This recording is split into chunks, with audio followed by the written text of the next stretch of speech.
और आइए सीधे आपको राज्यसभा लेकर चलते हैं। वक्फ संशोधन बिल को लेकर चर्चा जारी है। आम आदमी पार्टी के सांसद संजय सिंह अपनी बात रख रहे हैं। सत्य से परे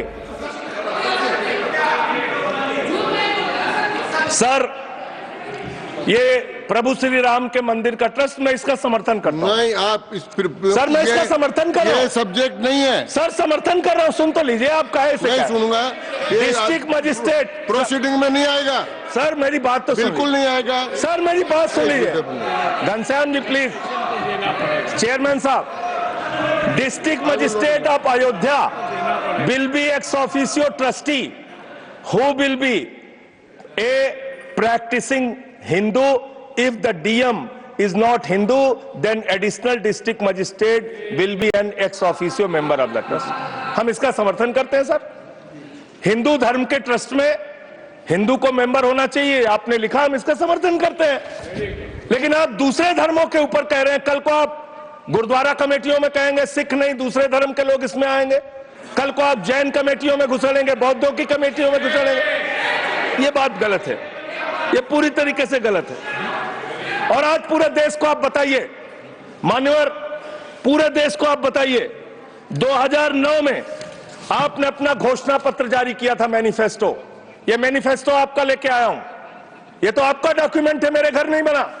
इस मैनिफेस्टो में लिखा है इन्होंने कि 2009 के मैनिफेस्टो में लिखा है कि वक्फ की जमीनों पर जो अवैध कब्जे हुए हैं, के.आर. रहमान की कमेटी की रिपोर्ट के हिसाब से हम मुस्लिम धर्म गुरुओं के साथ बातचीत करके उसको खाली कराने का काम करेंगे। कितना दोहरा चरित्र आपका। आपने कहा वक्फ की जमीनों को खाली कराने का काम करेंगे जिसपे कोई और कब्जा कर रखा है। मान्यवर, एक और बात, सुप्रीम कोर्ट के अंदर आप कह रहे हो कागज चाहिए, कागज चाहिए। मंत्री जी ने कहा कागज चाहिए। मंत्री जी, आपको कागज की बहुत जरूरत होती है, कागज आपको चाहिए। आपकी सरकार ने 2020 में, ये पूरे देश को देखना चाहिए, पूरे देश को सर, 2020 में मैं जेपीसी का मेंबर था, एक कागज वहां मिला मैं 2020 में सुप्रीम कोर्ट में। सर आप, मेरी बात नहीं आ रही सर, मेरी बात नहीं आ रही। 2020 में मान्यवर, इस भारत की सरकार ने, मोदी जी की सरकार ने शपथ पत्र दिया सुप्रीम कोर्ट में। से क्या लिखा हुआ है? 99% वक्फ की संपत्तियां डिजिटाइज हो चुकी हैं। मुख्तार अब्बास नकवी साहब आपके मंत्री थे, उनका बयान है 100% वक्फ की संपत्तियां डिजिटाइज हो चुकी हैं। तो जब आप सारी संपत्तियां डिजिटाइज कर चुके हैं, सब कुछ ऑनलाइन कर चुके हैं वामसी पोर्टल में, सारे कागजात जांच चुके हैं, तो क्या आप फसाद कराने के लिए फिर से कागज मांग रहे हैं? फसाद कराने के लिए आप, फसाद कराने के लिए कागज मांग रहे हैं। आप फसाद कराने वाले हिंदू हैं, हम सौहार्द फैलाने वाले हिंदू हैं। यह बुनियादी फर्क है, यह बुनियादी फर्क है आप में। आप देश भर में फसाद, नफरत, लड़ाई, झगड़ा कराने का काम करते हैं। मान्यवर, मैं अंत में आप लोगों से सिर्फ एक ही बात कहना चाहता हूं कि आज सच्चर कमेटी की रिपोर्ट की बात कही गई और कहा गया 12,000 करोड़ की आमदनी हो सकती थी। एक सुझाव मैं पूरे सदन की तरफ से इस सरकार को देना चाहता हूं। 12,000 करोड़ की आमदनी की चिंता है वक्फ की, करोड़ों मुसलमानों की चिंता है आपको। एक अपने दोस्त को पकड़ के लाइए, नीरव मोदी को 20,000 करोड़ वसूलिए, 12,000 करोड़ वक्फ को दीजिए, 8,000 करोड़ अपने पास रखिए। 8,000 करोड़ का आपको मुनाफा होगा, 12,000 करोड़ वक्फ को दे दीजिए, करोड़ों मुसलमानों का भला हो जाएगा। मान्यवर, अंतिम बात कह के आपने कहा सच्चर कमेटी की रिपोर्ट से 12,000 करोड़ की आमदनी की बात कही गई है। अर्ध सत्य मत बोलिए, पूरा सत्य बोला कीजिए। सुविधाजनक सत्य मत बोलिए, पूरा सच बोला कीजिए। मंत्री जी, इसमें लिखा हुआ है सच्चर कमेटी की रिपोर्ट में कि भारत की सरकार ने, राज्यों की सरकार ने अलग अलग राज्यों में, अलग अलग जगहों पे 365 वक्फ की संपत्तियां कब्जा कर रखी हैं। आप उसके बारे में नहीं बताते, आप अर्ध सत्य बोलते हैं। मैं तो जेपीसी का मेंबर रहा हूं, मुझे सब पता है। तो इसलिए मान्यवर, आप फैला रहे हैं झूठ। ट्रिब्यूनल के फैसले, बस खत्म सर, खत्म। असत्य, सत्य से परे मान्यवर, सत्य से परे मान्यवर। ट्रिब्यूनल के लिए ट्रिब्यूनल के लिए आप कह रहे हैं उसको अपील नहीं की जा सकती। हाई कोर्ट का फैसला ट्रिब्यूनल के फैसले के खिलाफ आया है, सुप्रीम कोर्ट का फैसला ट्रिब्यूनल के फैसले के खिलाफ आया है। आपने कहा 5 साल का प्रैक्टिसिंग मुस्लिम होना चाहिए। कैसे प्रैक्टिसिंग मुस्लिम तय करेंगे सर? आप क्या मुसलमानों के घर में सीसीटीवी का कैमरा लगाएंगे?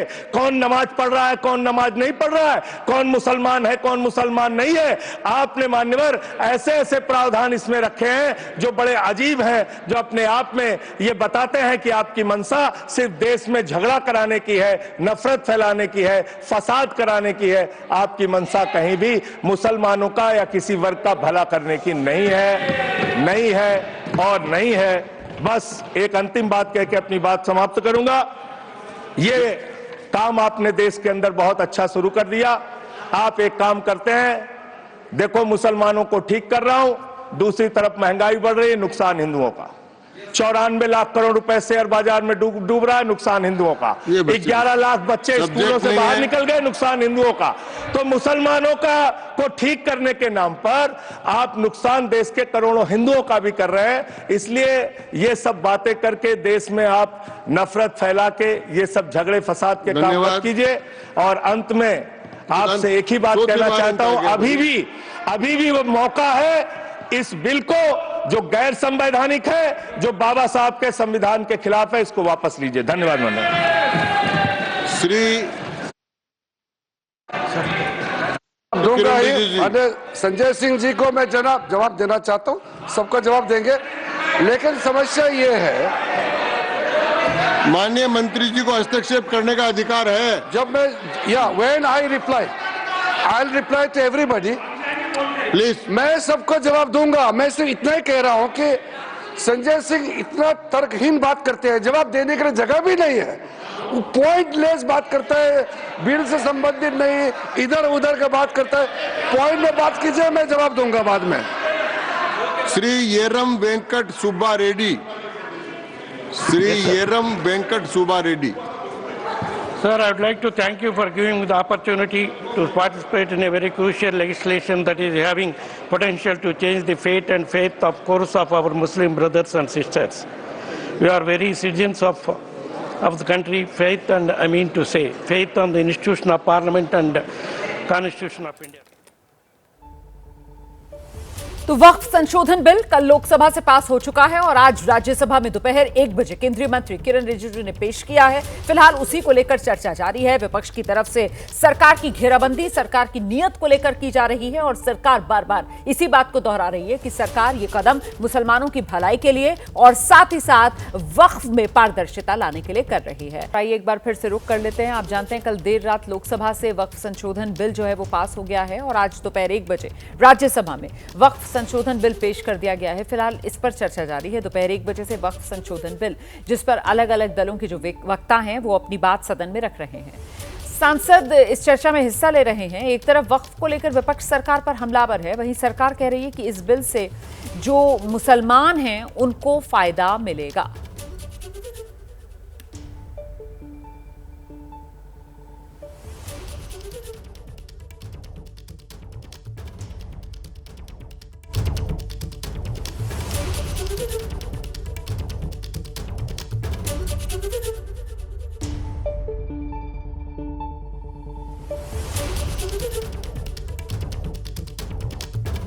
लेके आज भी 123 प्रॉपर्टीज ये पोजीशन वक्त में ही है, बिल्कुल वक्त में ही है।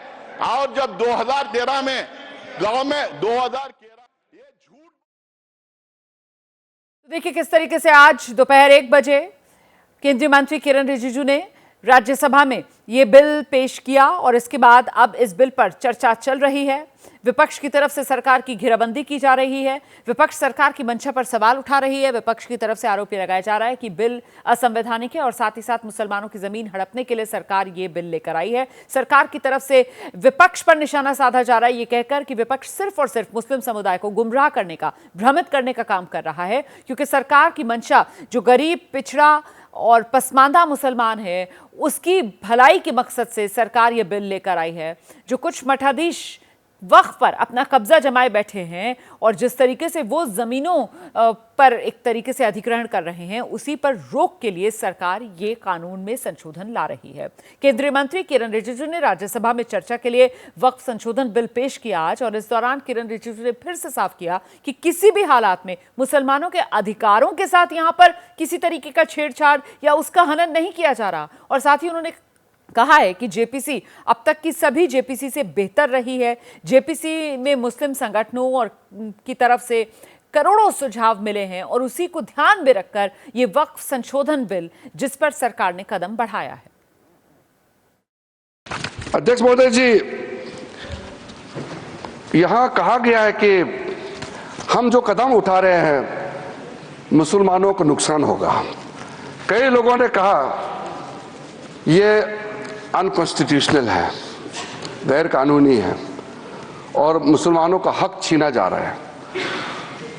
अलग अलग तरीके से लोगों ने अपना बात को रखा है। ठीक है, बात रखने का अधिकार है, लेकिन मैं बहुत ही साफ साफ तरीके से ये सारे जो आरोप लगाए हैं उसको मैं खारिज करना चाहता हूं। सर, सबसे पहले ये जो वक्फ प्रॉपर्टी होता है, इसका मैनेजमेंट, इसका क्रिएशन और इसका बेनिफिशियरी ये नॉन मुस्लिम के अलावा कोई और हो, किसी के पास हो ही नहीं सकता है। मुस्लिम के पास ही रहेगा, कोई नॉन मुस्लिम इसमें हस्तक्षेप नहीं कर सकता है। जो वाकिफ होता है वो एक मुसलमान ही होता है, और जो औकाफ बन जाता है वो प्रॉपर्टी क्रिएट हो जाता है, उसको मैनेजमेंट कौन करता है? मुतावाली, वो भी मुसलमान ही होना पड़ता है। और किसके लिए वक्फ क्रिएट करता है? 3 पर्पस के लिए, धार्मिक रिलीजियस पर्पस, अच्छा काम के लिए, पायस भगवान के नाम में, अल्लाह के नाम में, और चैरिटेबल भला के लिए, बच्चों के लिए, महिलाओं के लिए, गरीबों के लिए, तो वो मुस्लिम ही होगा। तो यहां ये सवाल ही नहीं उठता है कि नॉन मुस्लिम मुस्लिम धार्मिक भावना और धार्मिक व्यवस्था या वे किसी भी तरीके से मुस्लिम प्रॉपर्टी में, मैनेजमेंट में नॉन मुस्लिम हस्तक्षेप कर रहा है, ये सवाल ही नहीं उठता है। ये जेपीसी ने जो काम किया है, इससे ज्यादा पूर्व में जितने भी जेपीसी बने हैं, इतना लंबा, इतना व्यापक काम आज तक नहीं हुआ है।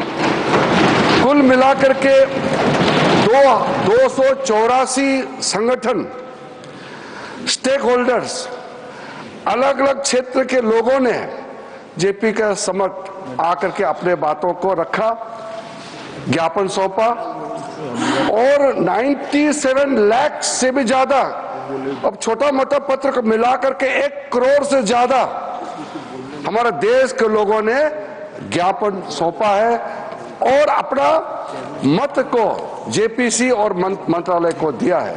तो किसी बिल को सदन में चर्चा करने से पहले 1 करोड़ से ज्यादा सुझाव मिलना, ये भी अपने आप में ऐतिहासिक है।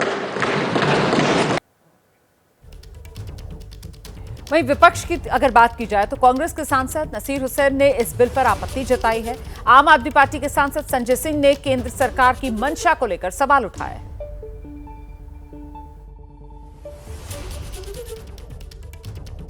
गवर्नमेंट ने पूरा का पूरा ये एरिया अक्वायर किया था। जब मुसलमान जाके उनके मिले, वो बोले कि ये 123 प्रॉपर्टीज वक्फ के पास ही रहेंगे, पोजीशन उनके पास ही रहेगा, बट गवर्नमेंट का नाम रहेगा जब तक ये सिटी नहीं बन जाती। बनने के बाद उन्होंने दोबारा वापस उसको वक्फ को दिया था।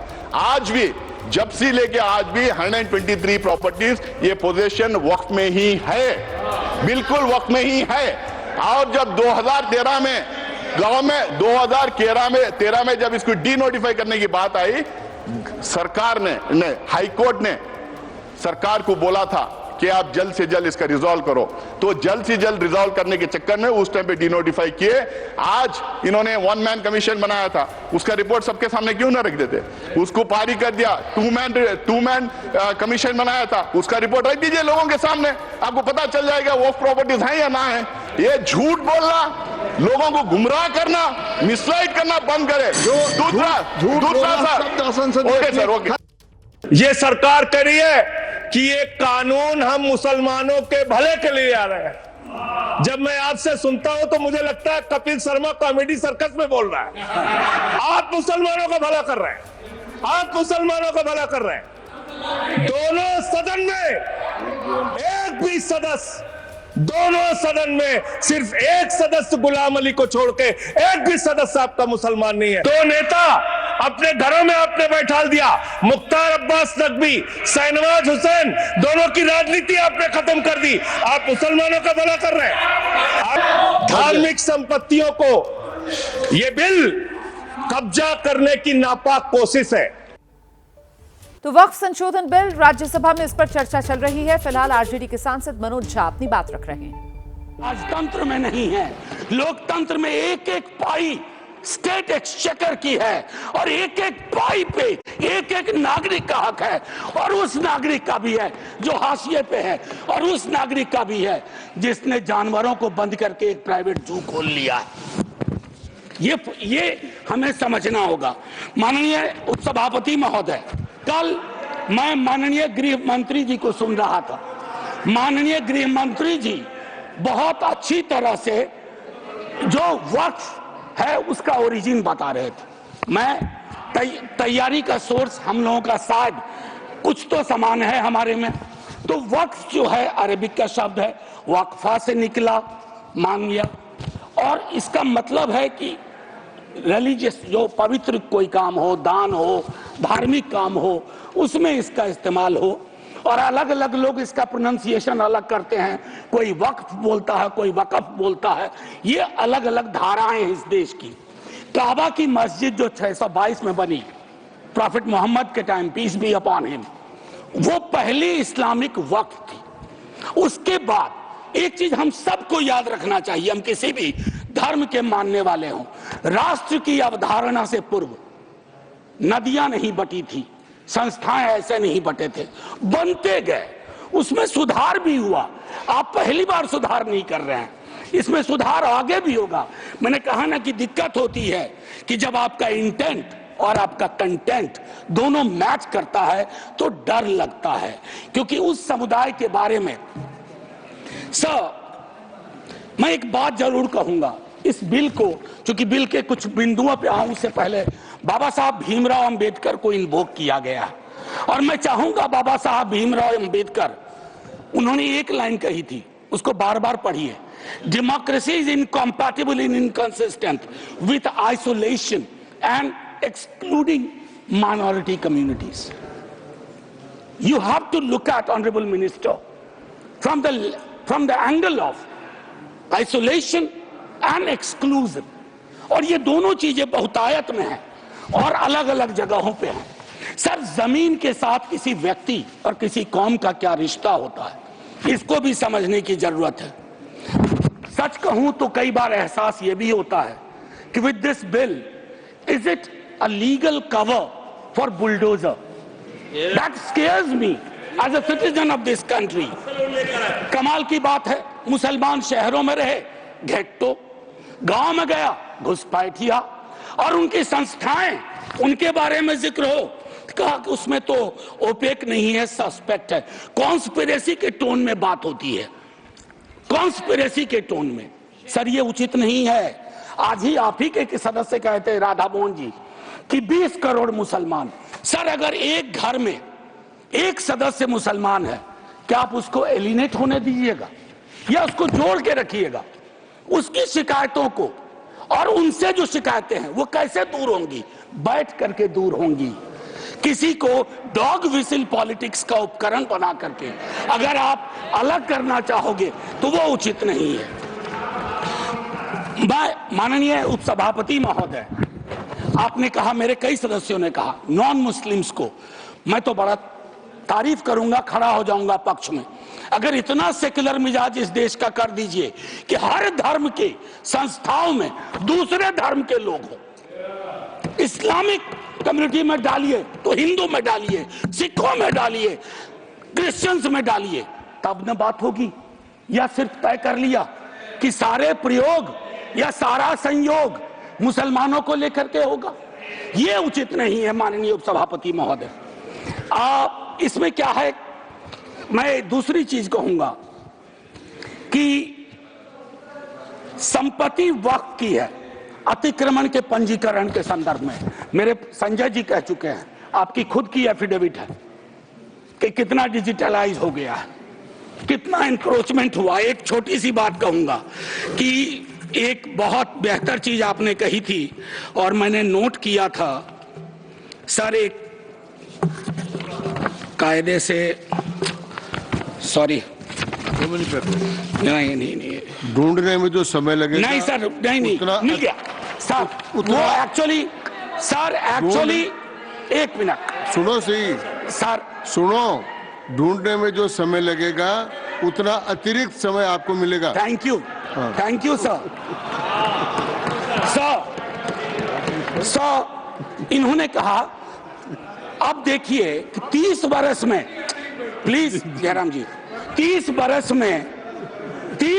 में सिर्फ 8, सर मैं इस बोनहोमी को तो धन्यवाद कहता हूं, लेकिन इससे मुझ जैसे सदस्य को थोड़ी दिक्कत होती है अपनी बात रखने में। बाकी अपने प्यार के लिए बहुत जगह है इजहार के लिए। मैं सिर्फ ये कह रहा हूं 30 बरस में सिर्फ 8 केसेस आए। क्या कर रहे हैं हम सर? अब वक्फ बाय यूजर, ये बहुत इंटरेस्टिंग चीज है। किसी भी समुदाय की एक स्मृति होती है। माननीय सभापति महोदय, आप मुझे देखिए, मैं भी आप ही को देखूंगा। किसी भी समुदाय की एक स्मृति होती है। कोई मस्जिद कब से यूज में है, कागजात ढूंढोगे। मैं अभी अपने बिहार का अनुभव बताता हूं। हम बहुत छोटी जोत के किसान परिवार से आते थे, दादा के टाइम से। सर अभी वहां सर्वे हो रहा है, कागज हमें अपने घर में नहीं मिल रहा है सर, ये और सर्वे ही बंद कर दिया बिहार की सरकार ने। तो मैं ये कह रहा हूं कि पूरे समुदाय को कटघरे में खड़ा करने के लिए आप यूं ही एक आम अदना मुसलमान शहरी, अदरवाइज वो परेशान है। पुरानी संपत्ति है, लैक ऑफ टेक्निकल एक्सपर्टीज नहीं है, कहां से लाए, सब विवाद में आ जाएंगे। लिटिगेशन का एक पहाड़ खड़ा हो जाएगा हमारे समक्ष। और हां, आप डीएम को बहुत काम पकड़ाते हो। बेचारा डीएम लोकल लेवल पे हम कहते हैं ट्रैक्टर बन के रह गया है। जितनी आपकी योजनाएं हैं, जयंत भाई की विभाग की योजनाएं हो, किसी की डीएम नोडल ऑफिसर, और हम ये मान के भी चलते हैं कि डीएम है तो ज्ञान का सारा भंडार उसके पास है। डीएम को एक एक महकमे की मीटिंग का टाइम नहीं मिलता है, क्या क्या करेगा डीएम। मैं आपके माध्यम से माननीय सभापति महोदय, वीकर सेक्शंस की बड़ी चर्चा इसमें की गई है। कम से कम पसमानदा, अपने हिंदू समाज में भी पसमानदा बहुत बड़े। जब आप लोगों के पास आग्रह करता हूं 0 आवर के माध्यम से या किसी उपकरण से कि साहब कास्ट सेंसस करवा दो, तो आप चुप हो जाते हैं। अभी संजय जी ने कहा कि भगवान ने अगर ये व्यवस्था नहीं बनाई ऊंच नीच की, जाति व्यवस्था की, तो भगवान के समक्ष जो इबादत का है, जो मंदिर है, वहां क्यों ये व्यवस्था बनी रहे? क्यों नहीं आरक्षण हो? क्यों नहीं हम सुनिश्चित करें कि पूजा पद्धति किसी एक जाति विशेष के हाथ में ना हो, हर कोई उसमें भागीदारी कर सके। सर तब तो जो राष्ट्र की संकल्पना थी हमारी, हम उसको साकार कर पाएंगे। अब देखिए कंसल्टेशन, रिजिजू जी बहुत इनोसेंट चरित्र के हैं, बहुत इनोसेंट चेहरा भी है। कंसल्टेशन के इतने आंकड़े बता दिए। अब भूपेंद्र जी आप उठते हैं, लगता है पॉइंट ऑफ ऑर्डर ले लीजिएगा। हाँ sir, consultation, there is absolute lack of consultation. Consultation is not about we called so many meetings. Consultation is about did you listen to them? सुना या सुना दिया? आप सुनते नहीं हो, सुनाते हो। इसको संवाद नहीं कहते हैं, संवाद का मतलब होता है दोनों चीजें। और एक चीज मैं कहूंगा और वही खत्म करूंगा, संस्थागत गैर मौजूदगी मुस्लिम्स की आप इंश्योर कर रहे हैं। मैं आज इतिहास के इस कालखंड में हूं। माननीय लीडर ऑफ द हाउस है, हमारे साथी है यहाँ। 2 मिनट के बाद मेरी कही गई बात भी हिस्ट्री हो जाएगी, इतिहास बन जाएगा।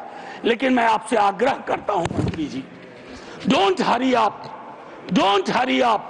इस देश के मुसलमान का इस मिट्टी पे कर्ज है और इस मिट्टी का मुसलमान पे कर्ज है।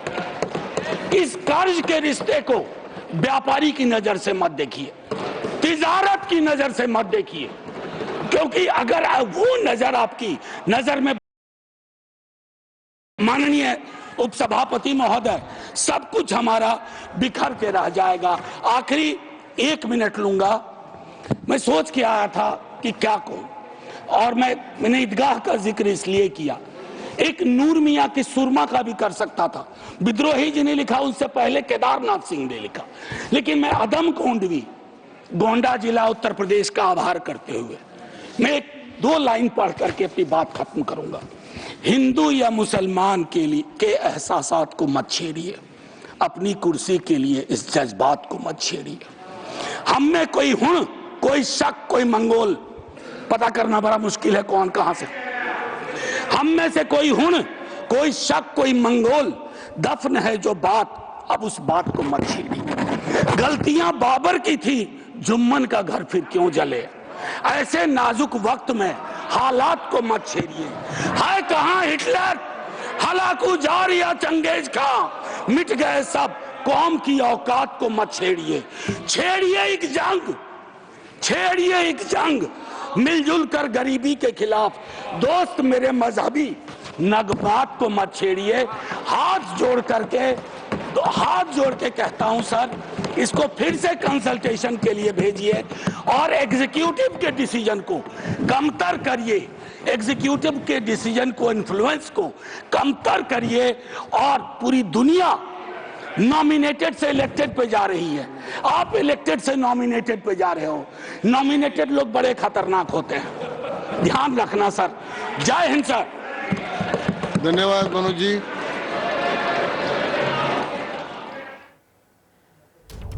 तो विपक्ष की तरफ से लगातार सरकार की घेराबंदी इसी वक्फ संशोधन बिल को लेकर। हालांकि सरकार की भी तैयारी पूरी है। बीजेपी के सांसद राधा मोहन अग्रवाल ने वक्फ संशोधन बिल को लेकर जब सदन में चर्चा में हिस्सा लिया, अपनी बात रखी, तो निशाने पर विपक्ष को लिया। उन्होंने वक्फ को लेकर कई सवाल खड़े किए और इस बिल के खिलाफ बोलने वाले दलों पर तीखा निशाना साधा। उन्हें भी सुनिए जरा। What is this Waqf by user? किसने आपको संपत्ति दी? किसने आपको संपत्ति दान की? किसके मन में मनसा थी कि अल्लाह को दे दिया जाए? एक भी आदमी ने वक्फ बाय यूजर की संपत्ति वक्फ के अधिनियम के तहत नहीं दी। जैसे फिल्मों में गुंडे हुआ करते थे, जिस औरत पर हाथ रख दी वो औरत उनकी हो गई। इसी प्रकार से इन वक्फ बोर्डों ने भू माफियाओं की तरह काम किया। जिस जमीन पर हाथ रख दिया इन्होंने, वो जमीन उनकी हो गई। आज इस मानसिकता से ये काम करते हैं। जमीनों पर मैं कानून लेकर के आया हूँ। अध्यक्ष महोदय, इसी सदन में माननीय सदस्य झूठ बोल रहे थे, असत्य बोल रहे थे। 1995 का यह एक्ट है, धारा 40। द बोर्ड में इटसेल्फ कलेक्ट इंफॉर्मेशन। बोर्ड स्वतः इस बात की सूचना इकट्ठी कर सकता है। तो देखिए, एक तरफ वक्फ संशोधन बिल को लेकर सदन में चर्चा चल रही है। लोकसभा से कल बिल पास हो गया है, आज राज्यसभा में बिल पर चर्चा जारी है। वहीं इसे लेकर उत्तर प्रदेश के मुख्यमंत्री योगी आदित्यनाथ का बयान सामने आया है। एक कार्यक्रम चल रहा था और उस दौरान मंच से योगी आदित्यनाथ ने कहा, महाकुंभ की जमीन पर भी वक्फ ने दावा कर दिया था। इतना ही नहीं, सीएम योगी ने वक्फ के नाम पर प्रयागराज में कब्जा करने की बात कही। वक्फ बोर्ड को भूमाफिया का बोर्ड बताया और कहा कि इस बिल के आने से वक्फ बोर्ड की मनमानी पर रोक लगेगी। हम आभारी हैं प्रधानमंत्री मोदी जी के, गृह मंत्री अमित शाह जी के, जिन्होंने वक्फ बोर्ड की मनमानी पर लगाम लगा करके वेलफेयर के कार्य के साथ ये सभी बोर्ड जुड़े। इसके लिए वक्फ बोर्ड से संबंधित एक अत्यंत महत्वपूर्ण अधिनियम को संसद में, लोकसभा में पारित किया है, आज राज्यसभा में भी पारित होगा। बहनों और भाइयों, देश के प्रति निष्ठा होनी चाहिए। अपने आप ही नियंता तो नियत साफ है, तो नियंता मार्ग प्रशस्त कर देता है, अपने आप रास्ता बनाता है। प्रयागराज की भूमि पर यहां के माफिया कब्जा करते जा रहे थे, यहां के अस्तित्व के साथ खिलवाड़ कर रहे थे, यहां के नागरिकों के जीवन के साथ खिलवाड़ कर रहे थे। जो कोई भी आवाज उठाता था उसको ही मार दिया जाता था, अपहरण कर दिया जाता था, गायब कर दिया जाता था।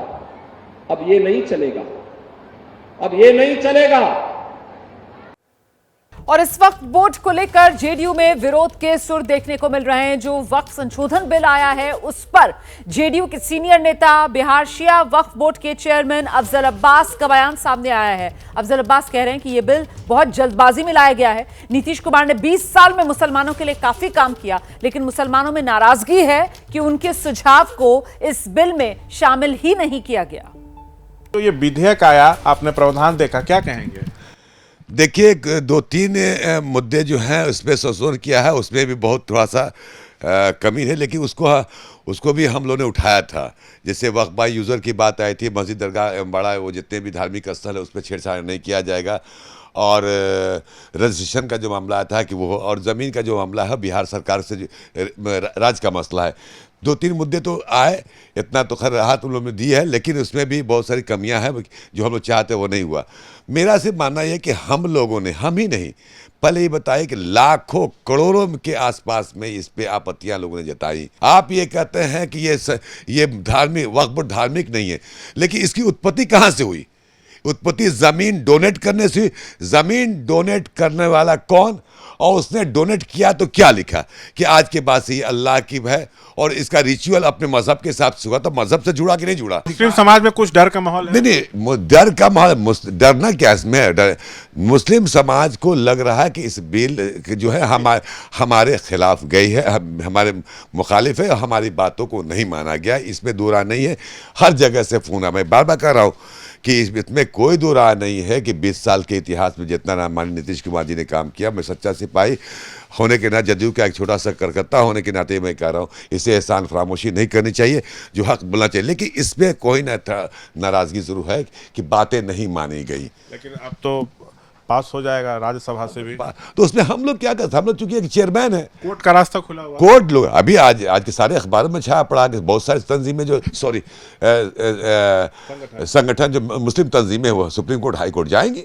अब ये बिल पास का न्यायालय क्या फैसला करता नहीं करता वो अलग बात है। इसको और इत्मीनान से और गहन अध्ययन करने के बाद से फैसला लेते, तो मैं समझता हूँ कि इतना हाई जो आज एक हाइप क्रिएट हुआ है वो नहीं होता। जेडीयू के कुछ नेताओं की नाराजगी के बीच आरजेडी नेता और बिहार में नेता प्रतिपक्ष तेजस्वी यादव की प्रतिक्रिया सामने आई है। वो जेडीयू पर हमला बोल रहे हैं, कह रहे हैं कि इस बिल से असली और नकली सेक्युलर पार्टी का चेहरा सामने आ गया है। आने वाले चुनाव में जनता ऐसी पार्टियों को सबक जरूर सिखाएगी। दोनों सदनों में हम लोगों ने कड़ा विरोध किया है इस बिल का, लेकिन कुछ जो सेक्युलर पार्टियां और जो अपने आप को सेक्युलर नेता जो कहते थे, उनका कहीं ना कहीं पर्दाफाश जो है हुआ है। और इस बार जिन लोगों ने बिल का समर्थन किया है उसको बिहार की जनता जो है मुंहतोड़ जवाब देगी। वहीं एक तरफ राज्यसभा में वक्फ संशोधन बिल को लेकर बहस जारी है और लोकसभा में आज भी पक्ष और विपक्ष में तीखी बहस हुई है। मुद्दा चीन का उठाया राहुल गांधी ने, यह कहते हुए कि चीन ने देश की जो जमीन कब्जाई है वो वापस मिलनी चाहिए। इस पर जवाब बीजेपी दे। हालांकि बीजेपी सांसद अनुराग ठाकुर ने राहुल गांधी के बयान को लेकर कड़ी प्रतिक्रिया जताई और पूछा कि अक्सई चीन किसकी सरकार में चीन के पास गया। अनुराग ठाकुर ने कहा कि मोदी सरकार में 1 इंच जमीन भी चीन के हाथ में नहीं गई है। 4000 किलोमीटर हैं, 4000 किलोमीटर चाइना ने ले लिए हैं और हमारे फॉरेन सेक्रेटरी उनके एम्बेसडर के साथ केक काट रहे हैं। 20 जवान शहीद हुए थे, उनकी शहादत की सेलिब्रेशन हो रही है केक काटकर। अब हम नॉर्मलसी के खिलाफ नहीं हैं, मगर नॉर्मलसी से पहले स्टेटस को होना चाहिए। हमारी जमीन हमें वापस मिलनी चाहिए। We should get our land back. Siachen का एरिया किसके समय वो चीन ने हथिया लिया, किसकी सरकार थी? कब हिंदू चीनी भाई भाई कहते रहे और पीठ पे छुरा घोंपने का काम किया था? किसकी सरकार थी? कौन वो नेता थे जो डोकलाम की घटना के समय चाइना के अधिकारियों के साथ चाइनीज सूप पीते रहे और सेना के जवानों के साथ जाकर खड़े नहीं हुए। आज मोदी जी की सरकार में हम ये कह सकते हैं, डोकलाम की घटना के समय भी मुंह तोड़ जवाब दिया तो भारत की सेना के जवानों ने चीन के सैनिकों को दिया है। 1 इंच जमीन भी भारत की कोई नहीं हथिया पाया तो भारत की सेना ने वो करके दिखाया, तो मोदी सरकार में करके दिखाया है। कुछ लोग चीन के साथ मिलकर झूठे आरोप लगाते हैं और अपनी राजनीतिक रोटियां सेकते हैं। ये केवल राजनीति करते हैं, इनको कुछ नहीं मिलने वाला।